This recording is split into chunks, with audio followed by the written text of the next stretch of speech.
Folding your Axon Rides Electric bike.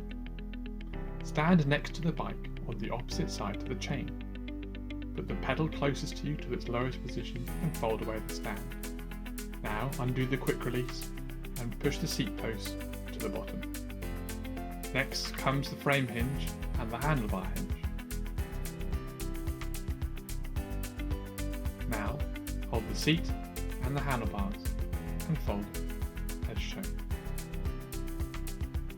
Let's have a closer look at the hinges. This is the frame hinge. Notice the extra security lock.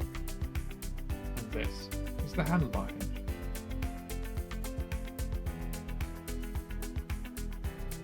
Unfolding is simple. Take the seat and the handlebar. Secure the hinges back into position.